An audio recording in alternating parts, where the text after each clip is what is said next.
I'm involved in anything that's creative about Marvel. I'm generally at those meetings. The only thing, admittedly, that I'm not involved with right now is the gaming world, just because there just aren't enough hours. First of all, there aren't enough hours in the day. Second of all, I have to do a lot of catching up because I stopped gaming a while ago because it's the only way I get anything done. But I have a feeling that eventually I'll end up, working a little bit in that world as well.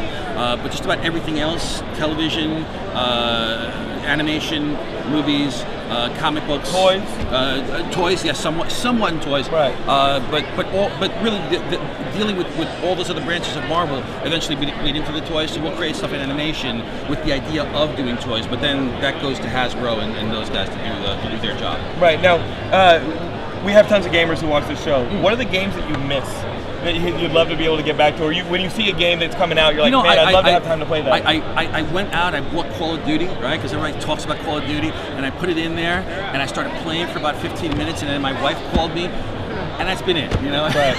So I had to do stuff around the house as well.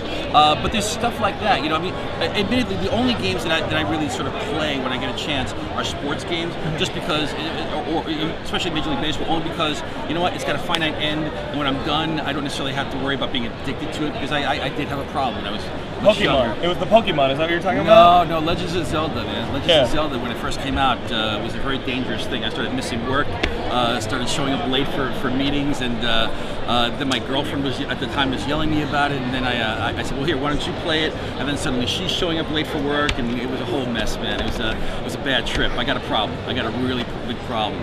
You brought back Daredevil. You're the guy who took that ship and started pointing it at characters like Luke Cage and all these people with the help of these writers, right. And you're reinvigorating characters that we love, or maybe DC B-level characters. Right. I mean, after a while, we expect it. Yeah, but I can't take credit for that stuff. What I can take credit for is making sure that we have incredibly smart and brilliant creators at Marvel. A character like Luke Cage would probably still be D-level if it wasn't for the fact that Brian Bendis has a huge affection for Luke Cage. As a matter of fact, this is a real secret. Brian Bendis thinks he's Luke Cage. He calls you on the phone and... No, Luke Cage is like his alter ego persona. I think that's why he writes him the way he does, which is really ironic when you know what Brian looks like, right? Or take Iron Fist, for example, right? Iron Fist isn't necessarily something that I sat there and said, let's bring back Iron Fist. What happened was that we ended up getting Ed Brubaker from DC. We brought him here to Marvel, and he was also good friends with Matt Fraction, who we were bringing over to Marvel, and the two of them had a great affection for that character. And when they came to us and said, we want to revitalize Iron Fist, yeah, go ahead. When you got guys that are that passionate about it, let them roll with it. And every once in a while, you get lucky and it really hits. And I think they did wonders for Iron Fist and made it into brought the best essence of the character out. So we get lucky that way. But like I said, I can't take credit for all that stuff. Daredevil I can kind of take credit for, but I don't think Daredevil was that tough. Right. I think people love the character. They just wanted to see and read good Daredevil. What would you tell all the haters of the One More Day storyline? How would you defend One More Day? But you know what? It's funny that I really don't have to do it anymore because a lot of the haters, well, first of all, they're just not there anymore. And ironically enough, this is my third day signing here at the Marvel booth. I sign more Spider-Man books than anything. And what's interesting is that I started seeing this happen at the New York convention at the Chicago convention this year, where all of a sudden the tide was turning, and I had people coming up to me and giving me their Spider-Man books and saying, you know what? You were kind of right. The character is much better. Look, I understand. Pulling the bandage is very, very tough, and there was no story we were going to tell that was going to make fans happy. But, editor-in-chiefs that came before me knew that this had to happen. I just happened to be the one that said, screw it, let's just pull the bandage. I think I've built enough cred with the fan base that I kind of know what I'm doing, that I can take the hit. Because I knew I was going to take a hit. And that's one of the reasons why I drew it.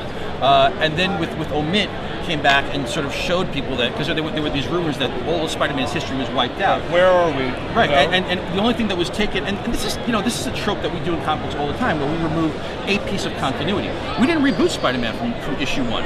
All that history happened. All that didn't happen was the wedding no longer happened. That day was taken, and lives shifted a little bit, but then everything just kept rolling the same way. And Spidey never demasked. Yep. Right.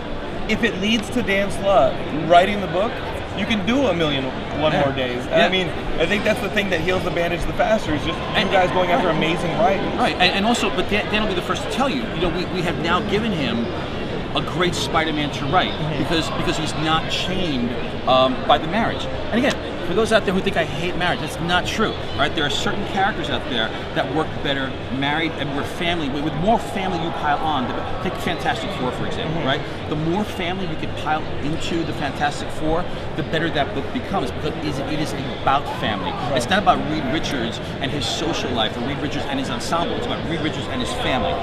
With Peter Parker, so much of the world of Peter Parker, or even the world of Spider-Man, I always say that every Spider-Man book, if you do a great Spider-Man book, really the title of that book is Amazing Peter Parker. Right. Because it all starts with Peter, and then when he puts on the suit, that's when you get the adventure. But if Peter isn't an interesting character, if there isn't a drama to his life, then you're going to end up with boring Spider-Man stories. And we've seen those. We've seen those in the past. So what happens with the character who's married, and I'm going to borrow from Chris Rock, and I'm not going to say it as funny as Chris Rock did, but if I look at my life, for example, my life as a married man, is much more stable than it was when I was a younger man. Yet my life as a younger man would make a much better comic book or much better novel than my life as a married man now, just because of all the things that can happen, whether it's girlfriends, breakups, whatever it may be. So you didn't have a married Peter Parker, right? So there's two ways that you could play this marriage. You could play it as happy and fantastic, which really is kind of boring to write, right? Hi, honey, I'm home. I love you. No drama whatsoever, right? Or you could play it as in constantly bickering, breaking up, and that's something that we didn't want to do with Peter and Mary Jane from a marriage standpoint, because it doesn't say great things about marriage. So a Peter Parker that's single allows him to still be with Mary Jane, but it also allows for those great stories like, all of a sudden he meets Black Cat and there's a flirtation going on there. If Peter was married and that flirtation was going on, he's the villain of the story. Right. You just can't do it. If Peter hangs out with a group of friends and he's married and they're not, he's the married guy in the group. Are you single or are you married? I'm married. You're married. Okay. I'm happily married. And there's nothing exciting about me. You ever hang out with your single friends, right? So and you're like the old dude, right? I know. Even though you may not be older, it just happens. So I see them hitting on girls. I'm like, don't fucking do that. Trust me, I've been there. It doesn't work. Yeah. So and the other thing is that a lot of the readers that got upset about it were readers that are our age, and Peter has grown up with them. And you have to, and that's the other thing, you have to pull away and not be so selfish about it and realize, you know what, there are little kids all over this convention here who are dying to read stories about Spider-Man that relate to them, not that relate to you and me. Right, and I go with that. On the video game side, when you're playing the Spider-Man video game, one of my big complaints is it's a lot of Spider-Man. It doesn't matter if he's 2099, it doesn't matter if he's clone Spider-Man, it doesn't matter if he's Ben Reilly. We want to see Peter, and I don't think that there's enough balance in the video game side of that Peter to add that outside tension of his personal life to what Spider-Man is doing. I have to beat up the Rhino before Aunt May gets to the hospital, and then I've also got to make a date with Mary That's Jane. an interesting note.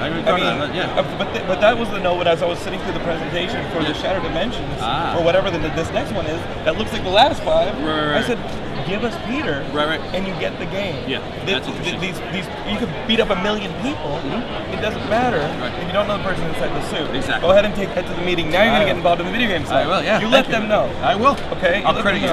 It's fine. It's all good. Pay it forward. All right? Just keep making good comics. I try, man. All right?